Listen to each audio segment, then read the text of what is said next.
The noise of the restaurant pulsed softly beneath the warm glow of evening lights, a blend of clinking cutlery, hushed conversations, and music that drifted like silk. It was the kind of place where people came to feel important, perfectly ironed tablecloths, gold edges on every plate, and waitstaff trained to move like shadows. Maya had worked here for almost 2 years, long enough to know exactly how to keep her smile polished and her heart tucked safely away. Tonight was supposed to be like any other shift, long, busy, predictable. But beneath her calm exterior, she felt unusually nervous, though she couldn't explain why. Something about the energy in the air felt different, heavier, charged. She was carrying a tray of drinks, 2 glasses of wine, a sparkling water, and a single whiskey, poured over 1 perfect cube of ice. The whiskey belonged to the man at table 14.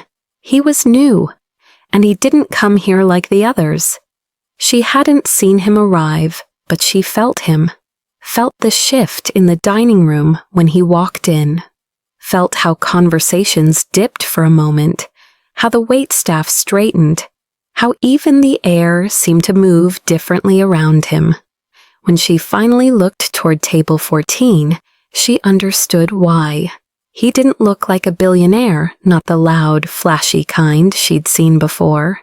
He wasn't dripping in labels or accompanied by a crowd.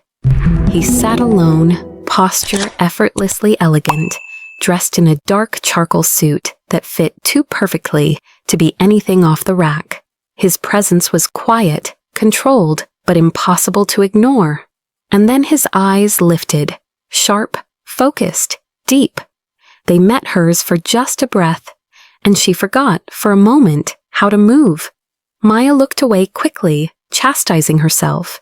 He was just another customer. She had a job to do. No amount of mystery in a man's gaze was going to change that. She drew in a steadying breath and walked toward his table, balancing the tray with practiced grace.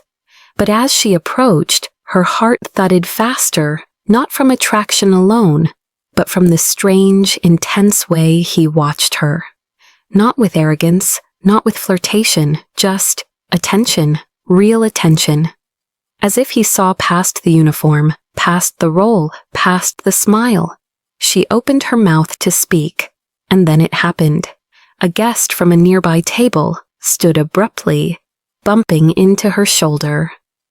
Maya tried to steady the tray, but the force was just enough to shift her balance.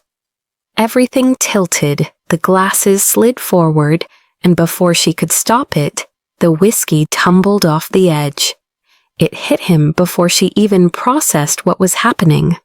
The amber liquid splashed across his suit, darkening the fine fabric, dripping onto the floor.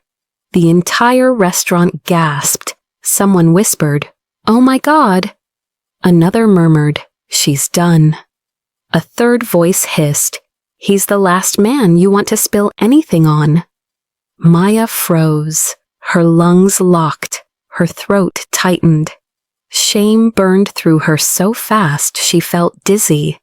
She dropped to her knees instantly, grabbing napkins, apologizing so fast the words tangled. "I'm so sorry, sir. I'm so sorry. I didn't see him stand up. It was an accident. I didn't please, I'm really—" A trembling breath escaped her as she pressed napkins uselessly against his suit jacket. Her eyes stung with panic. She couldn't lose this job. She couldn't afford another mistake. Not now, not ever. She didn't look up. She was too afraid. Everyone was waiting for his reaction. Waiting for fury. Waiting for the kind of explosion rich men delivered when the world didn't bow perfectly before them. But the explosion never came. In fact, he didn't move. Not a flinch. Not a curse. Not even a sigh.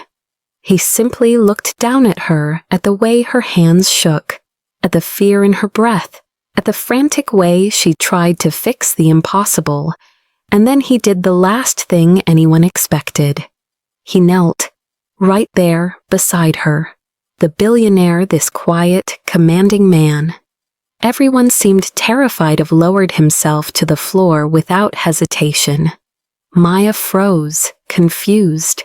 Her breathing hitched as his hand gently closed around her wrist, stopping her frantic motions. His touch wasn't rough, it wasn't demanding, it was steady, calming. The kind of touch that made her feel small, but not belittled small, in the way someone feels when they are finally seen. Maya, her name in his voice, nearly made her drop the remaining napkins. She hadn't told him her name. She didn't understand how he gave a small, soft nod toward her name tag. "You don't need to panic," he said, his voice low and smooth, grounding her. "No one's losing their job tonight." She stared at him, stunned. The room had gone silent around them. He removed the napkins from her fingers and set them aside. "Accidents happen. You were hit first." The nearby guests looked around awkwardly, some ashamed for assuming the worst. Her manager stood frozen, unsure whether to intervene or pretend he hadn't seen anything. Maya finally found her voice. I ruined your suit." He glanced down at the soaked fabric, then back at her. "It's just a suit, as if it wasn't worth more than her entire month's salary." She swallowed. "I'm really sorry." "Don't be." His voice was warm now, too warm, the kind of warmth that slipped beneath the surface, the kind that lingered. His gaze held hers longer than necessary, deeper than appropriate, but not in a way that scared her, in a way that made her feel seen. And because the room was still watching, stunned into silence, he slowly stood and offered her his hand. "Come up," he said gently. "Let me help." Her fingers trembled as she placed her hand in his. His grip tightened, not possessive, but protective, and he pulled her to her feet, effortlessly. The dining room exhaled. Her coworkers stared. Her manager's jaw nearly hit the floor. But the billionaire didn't look at anyone else, only her. And something about the way he looked at her made her heart stumble, because it wasn't annoyance or pity or amusement. It was interest, as if the spill hadn't bothered him at all, as if she was the only thing that had. Maya stood there, breath uneven, still half convinced she was dreaming. The billionaire, this impossibly composed man, should have been furious. Instead, he was studying her with an expression she couldn't name, something warm and unsettling in its intensity. "Let me get you a fresh drink," she said quickly, trying to regain professionalism, composure, anything. But he shook his head. "Not necessary." She blinked. "You don't want another?" "I didn't come here for the drink." Her heart stuttered. "Then why did you come?" His gaze softened, deepening. "Sit with me for a moment." She laughed nervously. "I can't. I'm still on shift." "I know." His voice lowered, coaxing but not demanding. "Then just stand here, talk to me, just a minute."